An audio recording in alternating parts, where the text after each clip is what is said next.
Welcome back to the Deep Dive, where we take a stack of product reports, user feedback, all that technical stuff, and we boil it down to what you actually need to know.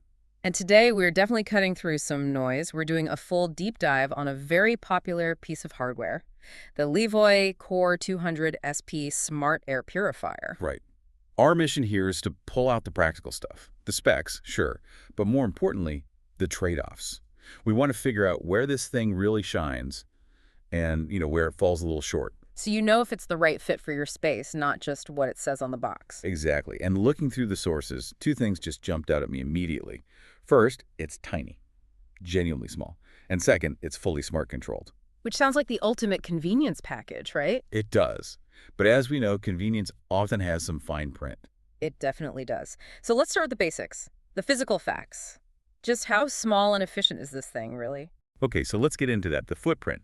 This is not some big floor unit you have to hide.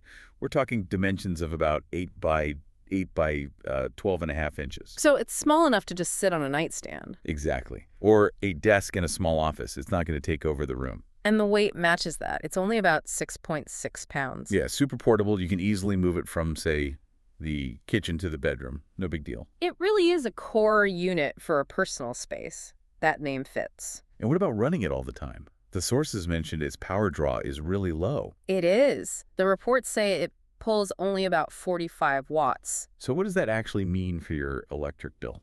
Well, to put that in perspective for you, that's less energy than a lot of old-school incandescent light bulbs. For something that's designed to run 24/7, that's huge. It makes it practical to just leave on. Okay, so it's not going to cost a fortune to run. And it's not just LEVOIT saying it cleans the air. The sources point out it's AHAM verified for its CADR. Right, the clean air delivery rate. We hear about certifications all the time, but why is that specific 1AM important for you to know about? That's a great question. Look, AHAM is basically the industry's stamp of trust. It means an independent body actually tested the unit and verified that its performance claims are real. So it's not just about the filter quality, it's about the whole machine's ability to move clean air. Precisely. It's proof that it actually works, that it's Right. not just a fan in a box. Okay, that trust is good, but the proof is in the purification. Let's rip open this 3-stage system and see what's inside. It's all bundled into one filter, right? It is one single cylindrical filter, which is smart because different pollutants need different tools. So stage 1 is the first line of defense, a simple nylon pre-filter. The gatekeeper. It's there to catch all the big stuffed dust bunnies, pet hair, things that would clog up the more delicate filters almost immediately. Then we get to the real workhorse, stage 2, the H13 True HEPA filter. And this is where the heavy lifting happens. The claim from LEVOIT is that it captures 99.97% of those tiny, tiny particles down to 0.3 microns. So we're talking about allergens, pollen, mold spores, all that invisible stuff. Yes, and the fine particles from smoke, too. It's crucial for that.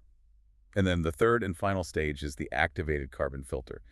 This is for the smells. Absolutely. If you're dealing with cooking odors, smoke, or those VOCs from new furniture or cleaning products, this layer is designed to absorb them. It's non-negotiable for odors. So on paper, that system seems really robust for most common air quality issues. It is. However, this is where we have to pause. We found a running discussion in the user communities about that H13 HEPA-F filter. Ah, right, the critical community note. This is the stuff that doesn't show up on the product page. What's the issue? Well, while our reports for this specific model, the 200 SP, say it uses an H13 filter, there's some, let's call it, user skepticism out there. It seems LEVOIT may have removed the explicit true HEPA branding from some other models in the past. And that's created a bit of a trust issue for some really informed users. Exactly. So what does that mean for you? It really just means you have to think about your own sensitivity level. So for most people dealing with dust or mild allergies, This system is probably going to work just fine. Yes, it works very well.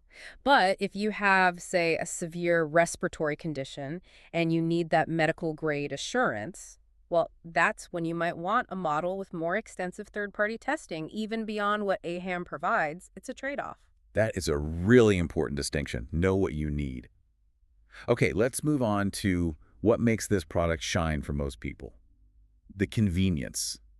The S in 200 SP. The smart component, this is where it really leans into what modern users want. Totally. It's all controlled through the VSync app. You get remote control, of course, but the key features are things like scheduling.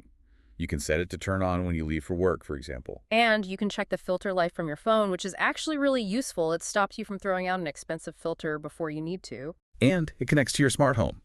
The sources highlight voice control with Alexa and Google Assistant. Right, so you can just walk in the door and tell it to turn on. You burn the toast in the kitchen, you can just shout at your smart speaker to crank up the purifier. No buttons needed. That's great.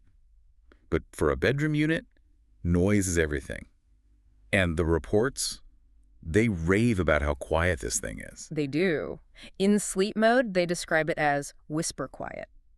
We're talking as low as 24 decibels? Which is, what, like rustling leaves? Pretty much. Or someone whispering. It's incredibly quiet. Look. But what about the lights? Because even one little LED can feel like a spotlight in a dark room. They thought of that. This is a huge feature. There's a display off button.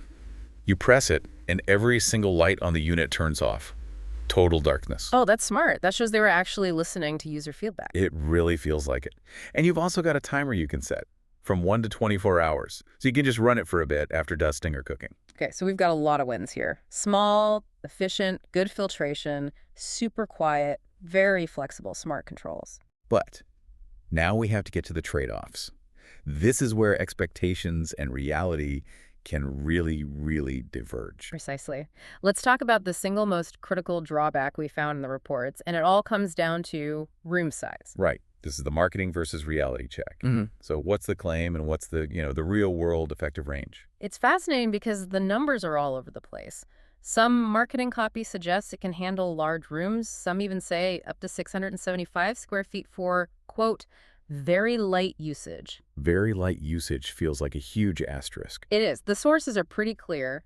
For effective purification, where you're getting about 5 air changes an hour, you need to be using this in a much smaller space. And that magic number is? Around 140 square feet. Think a small bedroom or a home office. Once you go much bigger than that, the performance drops off a cliff. And right away I can see the implication. If you put this in your 400 square foot living room, what happens to that whisper quiet benefit we just praised? It's gone. It's completely gone. To get any meaningful cleaning in a room that size, you'd have to run the fan on high, maybe even max speed, constantly. And at that point, it's not quiet anymore. Not at all. It's just a loud fan. You've essentially paid a premium for a silent, smart unit, and you're forced to use it as a noisy, dumb one.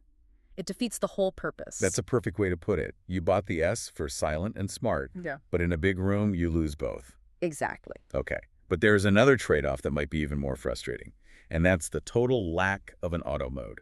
This is a huge gap in its design. The Core 200 SP has no built-in air quality sensor. So it can't. It can't tell if the air is dirty or clean. Correct. It has no idea. If a cloud of pollen blows in or you start cooking and create smoke, it will just keep chugging along at whatever low speed you set. It can't react. So you have to be the sensor. You have to notice the bad air and then go into the app or press the button to turn it up. You're entirely reliant on being proactive. Yeah. Where you're just using a fixed schedule, it's functionally blind. And that's not just inconvenient, it can be costly, right? It can be.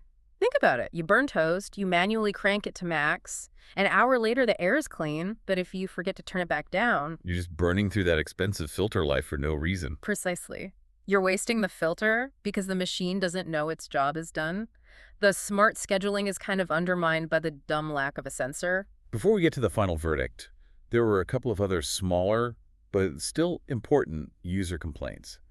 The first one is about the smart connection itself. Yeah, it's not always perfect. Some reviews mention occasional Wi-Fi drops or issues with the app connecting.